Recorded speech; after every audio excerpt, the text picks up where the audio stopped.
Hey guys, welcome to our weekly news show here on Backstage with Millionaires. I'm Caleb, your host, and it has been a very exciting and very busy week in India's startup ecosystem, with 3 new startup unicorns in this week alone, bringing the total number of Indian startup unicorns in 2021 to 30. This is amazing news, but before we talk about that, there's a couple of other topics that I wanted to get into, starting with Karnataka's ban on games of chance disguising themselves as games of skill. Now, this law came into effect on Tuesday and essentially forced every company that's been operating in this space in Karnataka to shut down their games in the state. Companies like Paytm First Games, Mobile Premier League, Rummy Circle, My Circle 11, and many, many more. And the reason why they're taking this law so seriously is that the penalty is actually quite steep.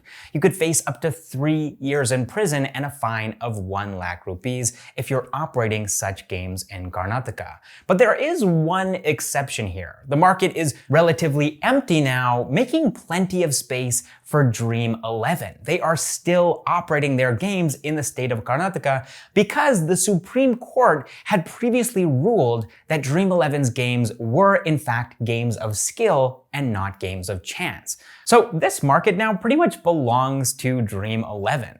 Also, I thought it was worth mentioning that experts have said that this could impact as much as 10% of the online transactions in Karnataka. This online gaming industry is actually getting quite big. It's currently valued at $1 billion. And so it's not surprising that a huge chunk of the online transactions that are happening in the state of Karnataka could be from fantasy gaming platforms, many of which have now been shut down. All right, next up in the news, things are getting very heated and competitive when it comes to hiring at Indian tech startups. You might have heard a couple of months back that Indian fintech startup BharatPe was offering super bikes along with other gadgets to new joinees. And now it looks like Slice is taking a page out of their book by offering a 3-day work week to engineers, product managers, and designers. Now, this hiring program is called Code in 3, and Slice is planning to use it to hire 1,000 employees over the next 5 years. These employees will be taking a slight pay cut,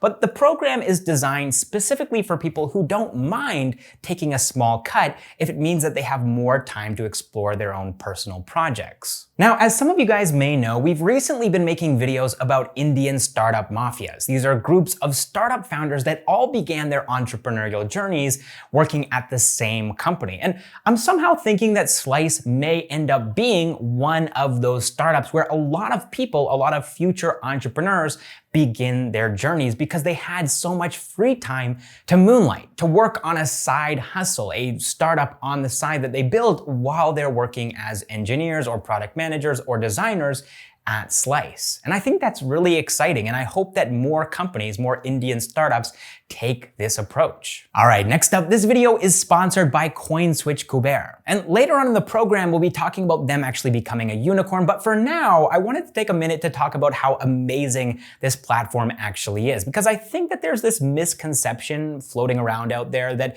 trading cryptocurrencies is inherently dangerous or risky or complicated. It's really not. I've personally made investments into multiple cryptocurrencies. This is just something that I do in my spare time. I think of cryptocurrency as the future, and it's something that I'm personally really excited about. And it's 2021 with a platform like CoinSwitch, which has a very user-friendly and intuitive UI. Buying cryptocurrencies is honestly as easy as ordering food online from a platform like Swiggy or Zomato. In fact, I would say it's actually arguably easier because you have to wait for your food to arrive, but with CoinSwitch, it's instant. Withdrawals, deposits, they happen right away. There's no delay on those. You can invest in more than 75 cryptocurrencies on CoinSwitch, and these investments can be as little as 100 rupees. That's personally how I got started with investing into cryptocurrency, just a couple of small transactions here and there to test the waters and see what all the hype was about. And there is quite a bit of hype. CoinSwitch has onboarded more than 6 million users in the last 11 months, many of whom have benefited from CoinSwitch's sign up and referral bonus, where if somebody that you refer to the platform actually signs up, then you get 50 rupees to spend on CoinSwitch, which is pretty great. And speaking of signing up, their KYC process is super smooth, fast, and non-intrusive. Oh, and if you feel a little bit out of the loop when it comes to crypto, if you feel like everything is moving just a bit too fast for you to wrap your head around it, then I would highly recommend that you head over to CoinSwitch Kuber's YouTube channel, because they post a new video there literally every single day, sometimes multiple videos per day. They have this ongoing daily news show where they cover everything that's been happening in the crypto world. And usually these episodes are less than a minute long, so it's super bite-sized. But then they also have this really high quality, seriously, like super high production value interview series where they talk to people who are in the Indian crypto world about what's been going on in the space. What are the latest developments? So I would highly recommend that you head over there. And if you do, tell them that I sent you. And thanks so much to CoinSwitch Kuber for sponsoring this video. All right, moving on to some acquisition news now. IPO-bound fintech decacorn Paytm has acquired a 100% stake in CreditMate's parent company, Urja Money. Have you ever wondered how Indian fintech startups, specifically those in the lending space, get their money back from borrowers who have defaulted on their loans? Well, that's what CreditMate is for. The startup was founded in 2016, and so far, they've partnered with more than 30 different lenders to help them get their money back. Companies like Paytm, Zest Money, MoneyTap, Capital Float, and Cars24. Now, Paytm had invested an undisclosed amount of funds into CreditMate back in 2017 to develop a loan management system. And it looks like they were impressed enough with that system to actually acquire CreditMate in order to strengthen their own lending business. All right, next up in the acquisition news, Ola has acquired geospatial services provider GeoSpoc. And in a blog post talking about the acquisition and the potential use cases of geospatial technology, Ola had written that autonomous driving will need HD and 3D maps, which will offer superior visualization, dynamic real-time updates based on road, traffic, and weather conditions. Now, obviously there is a lot of room for speculation here. I think that this geospatial technology is just generally a smart move for Ola when it comes to their regular ride-hailing service. Just being able to see from the sky road conditions and traffic updates and weather, all of that stuff makes a lot of sense for just a regular cab aggregation platform. But then they talk about autonomous driving in this blog post, and that really sparks my curiosity because I'm seeing what's happening in the United States and really around the world with Tesla and their beta launch of full self-driving. This is becoming a real thing in places around the world. We haven't seen it that much over here in India. But Ola Electric has said that they're going to be launching a car possibly in 2023. And who knows, maybe that car is going to have self-driving capabilities. What do you guys think? Is this something that we're actually going to see happening in the next 2 to 3 years? Or is this specifically for India a long way off in the future? Leave a comment down below and let me know what you think. All right, next up in the acquisition news, the Good Glamm Group, previously known as MyGlamm, has acquired D2C mom and baby care brand The Moms Co. in a deal estimated to be worth 500 crore rupees. In their previous funding round, the Good Glamm Group said that they had earmarked 750 crore rupees for inorganic growth. In 2020, they acquired PopXO, and then in August of 2021, they acquired parenting platform Baby Chakra. Now, The Moms Co. is going to continue to operate as an independent entity under the leadership of the company's original founders, husband-wife duo Malika and Mohit Sadani. Currently, the company has a revenue run rate of 150 crore rupees, but they're planning to increase that number to 500 crore rupees in the next 2 years, thanks to this acquisition. Also, before this acquisition, the Moms Co. only had 1,500 points of sale, but now, because they're part of the Good Glamm Group, they'll have access to the group's more than 20,000 offline distribution touchpoints. All right, moving on to some funding news now. This is the part of the video that I think a lot of you guys have probably been waiting for because we're going to be talking about India's 3 latest unicorns. Starting off by talking about India's first ever D2C unicorn, Licious, which raised $52 million in a funding round led by IIFL at a $1.05 billion valuation. Now, Licious is a great example of why execution is so much more important than the idea behind a startup. Ideas are a dime a dozen. Everybody comes up with great ideas, and some people think that you have to come up with some genius, complicated idea for your startup to succeed.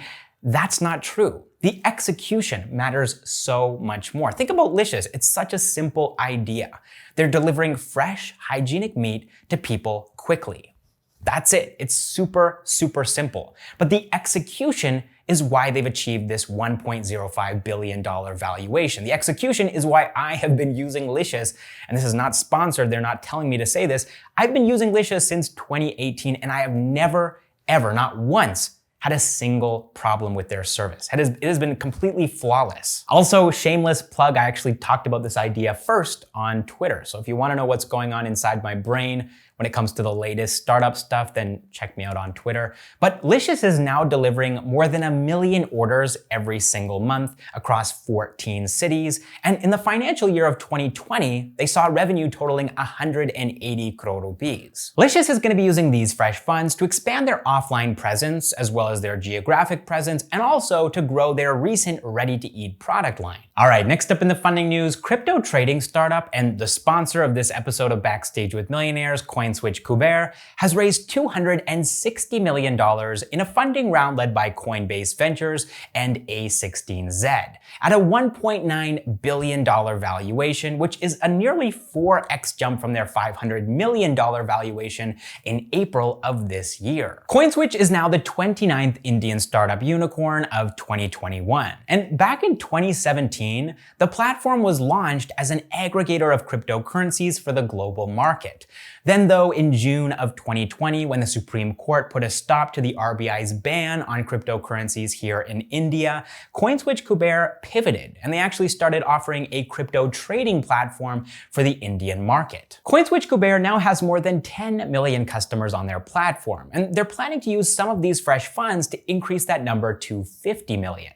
Besides this, they're also going to be using some of these funds to add more asset classes for investment onto their platform. All right, next up in the funding news, cloud kitchen startup Rebel Foods has raised $175 million in a funding round led by Qatar Investment Authority at a $1.4 billion valuation, which is a jump from their previous valuation of $800 million.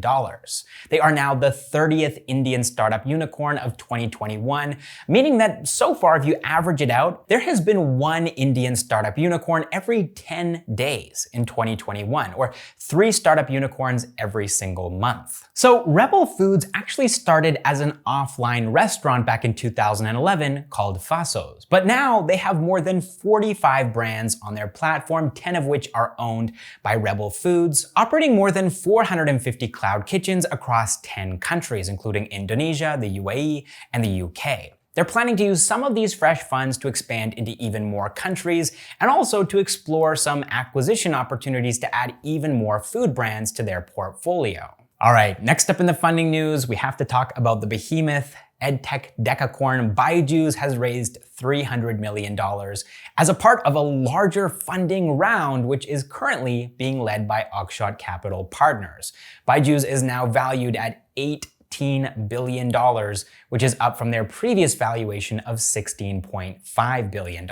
So far this year, Byju has spent $2 billion acquiring 9 startups. They have 50 million students on their platform, 3.5 million of which are paying subscribers. Byju Ravindran himself has said that the decacorn will easily pass 10,000 crore rupees in revenue this financial year, and they're planning to use these fresh funds to continue their international expansion through acquisitions. All right, next up in the funding news, this is something that we actually should have covered last week, but we're going to cover it today real quick. Ola Electric has raised $200 million in a funding round led by Falcon Edge Capital at a $3 billion valuation, which is a big jump from their previous valuation of $1 billion.